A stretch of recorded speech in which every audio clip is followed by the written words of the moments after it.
Good day, ladies and gentlemen. Welcome back to the Dirty Pat Walsh channel on YouTube with me, your host, Dirty Pat Walsh. So, it's another Monday morning, getting ready to roll into the week. I found this the other day. I was looking for my favorite kazoo. I have a collection of kazoos, but this one's my favorite one. It's the oldest one I have. And it's got the little cellophane thing. It's all raggedy. So it's like,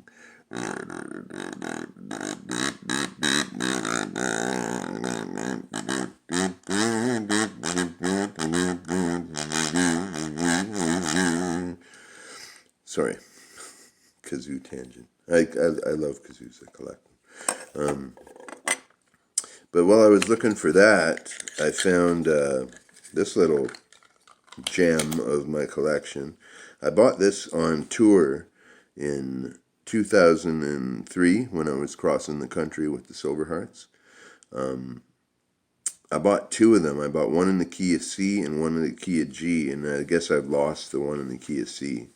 But I do have the one in the key of G. And it's a little miniature harmonica. This is a remodel from a harmonica made in the 1920s, I believe, called the Hohner Puck. If you see, it's got a pretty old school label there. Now, I bought this 20 years ago, and it was $9.95 back at the time. I don't know if you can see that, $9.95, but this would be a lot more expensive now, I think. But what it is it's just like a little pocket harmonica. This is big. It looks really cool. It has a really cool design. It has these little holes in the back and these little crescents on the things. The reed plate or the cover plates are open. So like these are really good for like doing sound effects and stuff. Like,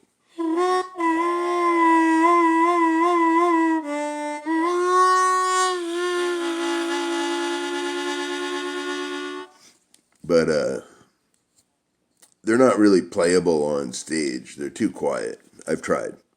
They're too quiet. But yeah, definitely a really cool part of my harmonica collection. Hold on just a sec.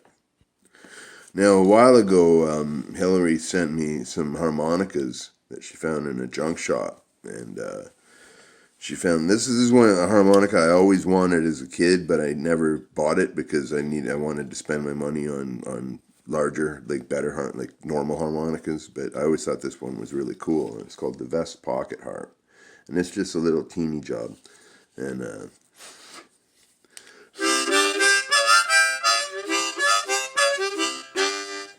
it's a little raggedy, but it's got a wood body. It's ancient. This thing's fucking ancient. But anyhow, this puck is actually even smaller than the Vest Pocket Harp. I didn't even think about that, but yeah, it's even smaller. So I wonder.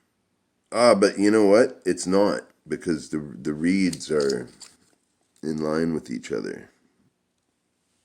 It's just due to the body shape. This is an old like marine band style shape, and this is not.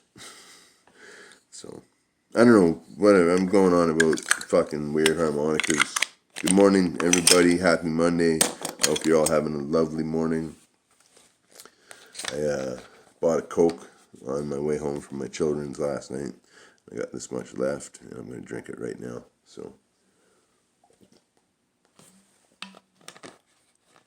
fucking bravo. Bravo. But, it's time to pack a dip. I got the Mystery Stokers. It's a Mystery Stokers, people. Could be anything. And if you think you know what it is, then put it in the comments below. But yeah, it's a full can of Mystery Stokers.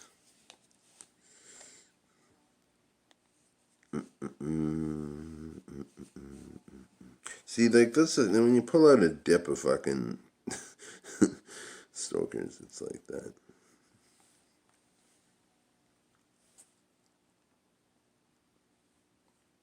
Mm-hmm. Cheers, everybody.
Yeah, so if you listen to radio at all, maybe you have an FM radio app on your phone. I do. It's called Simple Radio.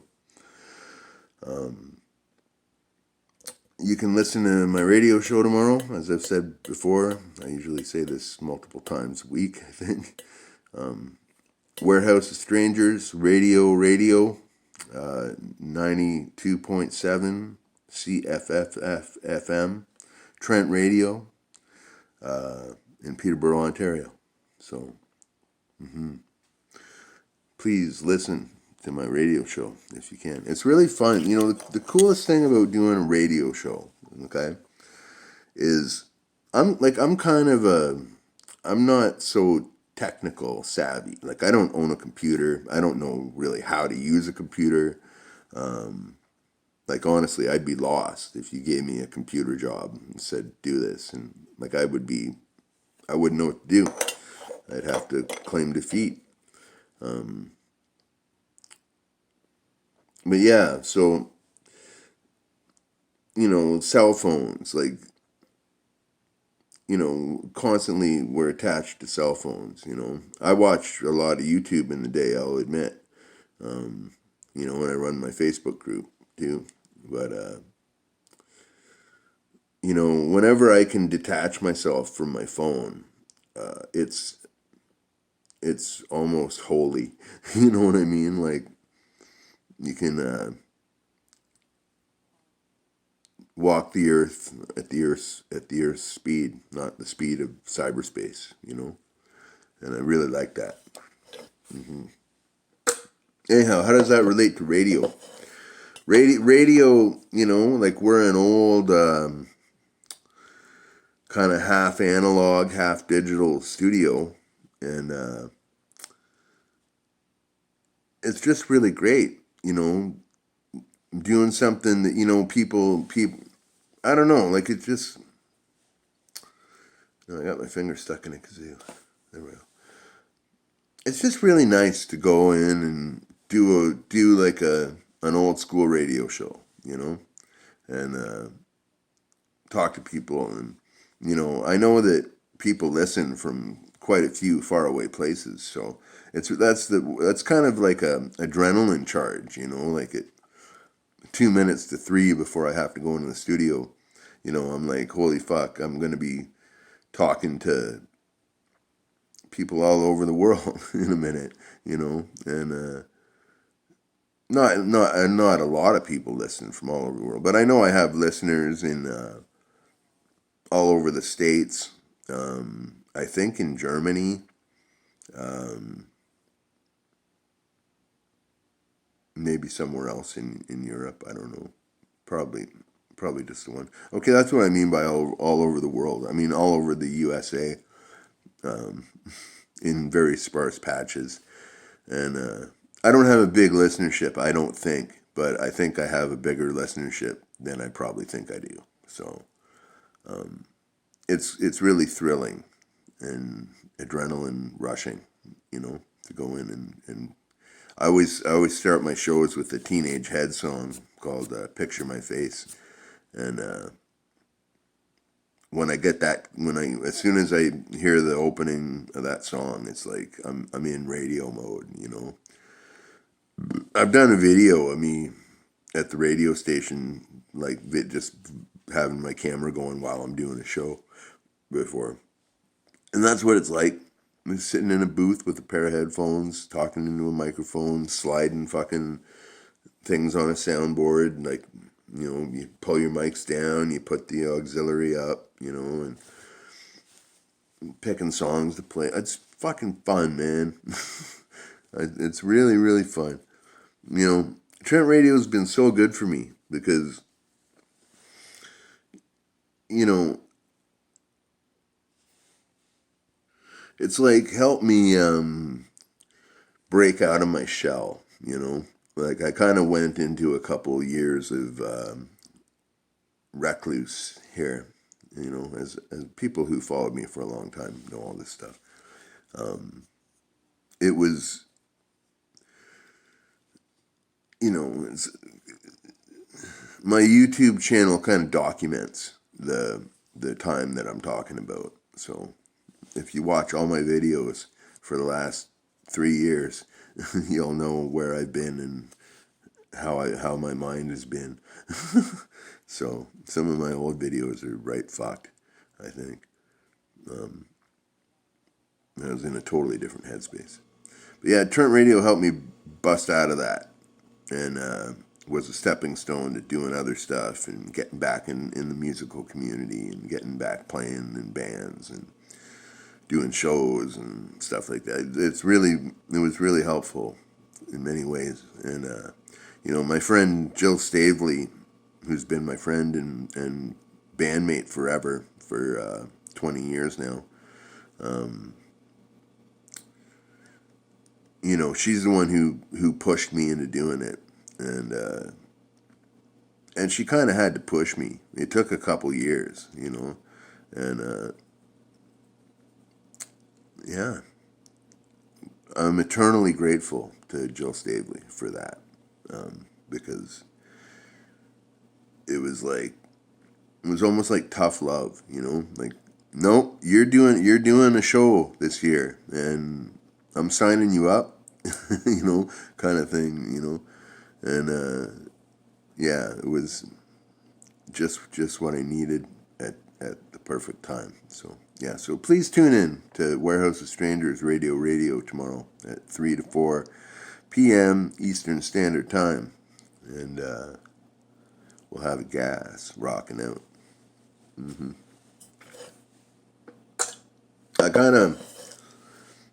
I leave most of the music that goes onto it up to the people in the Warehouse of Strangers Radio group on Facebook. Like I always make a post that it's Radio Day, and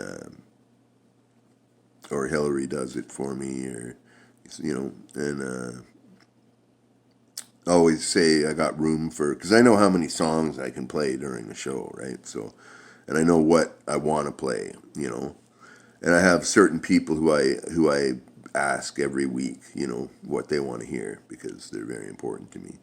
Um, and then I just kind of leave the rest up to the group. I'm like, okay, put your requests in the comments below, kind of thing, and it usually works out perfect, and it's a good representation of what the group is feeling, and and I get to play lots of stuff that I really love, so that's great. Anyhow, this video is going fucking on forever. It's been pretty random. I'm pretty fucking loosey-goosey this morning. But yeah, I hope you dug it. Hit the like button, hit the subscribe button, hit the bell notification, and I can be in your house every day. Leave me a comment. Be well.